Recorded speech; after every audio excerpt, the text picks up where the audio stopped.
Cyberspace exists as a physical and electromagnetic reality where modern conflicts are actively fought. It relies on massive telecommunication networks, interconnected computer systems, and the constant manipulation of the electromagnetic spectrum.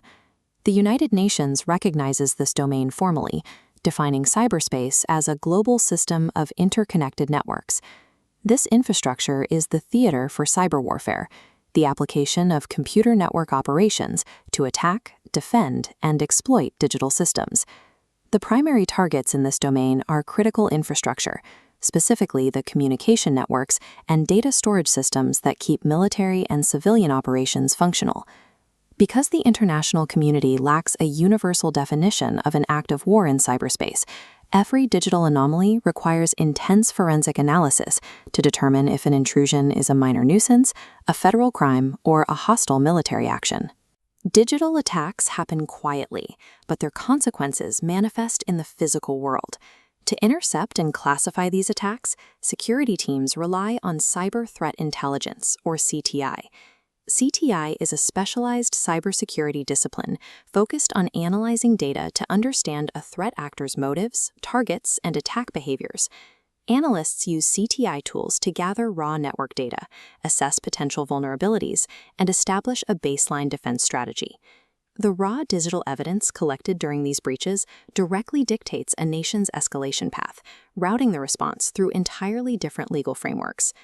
To manage this, military strategies traditionally found in texts like On War and The Art of War are being adapted to evaluate network logs and forensic data.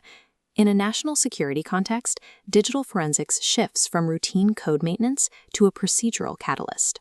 The technical evidence extracted from a compromised server acts as the primary trigger mechanism that authorizes legal prosecution or military retaliation. This diagram maps the threat escalation ladder, beginning at Level 1, low-level threats. Attacks are basic and opportunistic, relying on generic spam, phishing, and malware infections. The actors are typically low-skill script kiddies or criminal groups stealing personal data. Response at this level is straightforward. It requires simple remediation handled locally by individual users or standard IT departments. When operations become targeted, we escalate to Level 2, medium-level threats. Vectors grow sophisticated, involving ransomware, insiders, and denial-of-service attacks, which overload a system to render it inaccessible. These target commercial organizations to disrupt business, damage reputation, and extract payouts. When forensic evidence points to financial theft or extortion, the jurisdiction falls under U.S. Title 18, which governs crimes and criminal procedures. The Department of Justice handles the prosecution, relying heavily on the FBI's Cyber Division to conduct forensic analysis and counterterrorism investigations. At the medium level, digital evidence proves a civilian crime has occurred. The response remains strictly within the bounds of law enforcement and commercial remediation. Looking at this matrix, we enter Level 3, high-level threats. The objective shifts to active espionage.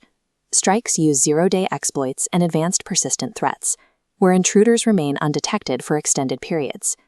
Targets escalate to critical infrastructure, government agencies, and corporations holding valuable intellectual property. Operations of this scale require massive resources. They are executed by well-funded cybercriminal syndicates, advanced hacking collectives, or state-sponsored actors. Because these attacks directly threaten national infrastructure, jurisdiction shifts to the Department of Homeland Security. The DHS manages the national response, utilizing the U.S. Computer Emergency Response Team, or CERT, to coordinate containment efforts under the National Incident Response Plan. They also deploy proactive defense measures, including the Critical Infrastructure Protection Plan and the Einstein Intrusion Detection System. An intrusion detection system actively monitors federal network traffic for malicious activity and policy violations. At this stage, the forensic data forces a significant overlap between criminal investigations and state-sponsored espionage. This complexity tests the jurisdictional boundaries between civilian defense and national security protocols. The apex of the escalation ladder is Level 4, critical level threats. These are full-scale cyber warfare operations, causing widespread systemic disruption, resulting in severe economic devastation and direct loss of human life. Nation-states and terrorist organizations execute these coordinated campaigns to cripple a target nation's defense networks, financial systems, and power grids. Specific federal departments manage their sector's vulnerabilities. For example, the Department of Energy holds responsibility for securing the national smart grid against intrusions. When forensic evidence proves an attack threatens national survival, it triggers a final jurisdictional shift to Title 10, which governs the armed forces, and Title 50, which covers intelligence operations. The supreme authority for a Level 4 response is the Department of Defense. The DoD isolates its operations across segregated networks based on classification: NIPER for unclassified data, SIPR for secret data, and JWICS for top secret intelligence. Operating under Strategic Command, U.S. Cyber Command is tasked with ensuring freedom of action in cyberspace and executing full-spectrum military cyber operations. When digital forensics confirms a critical level threat, the intrusion is legally classified as an act of cyber warfare. The response immediately shifts from law enforcement agencies issuing subpoenas to the military launching precision, full-scale digital counterstrikes. This map illustrates a major structural flaw. A cyber incident rarely fits neatly into a single agency's jurisdiction. Multiple federal agencies operate independently, driven by specific functions, missions, and budget constraints.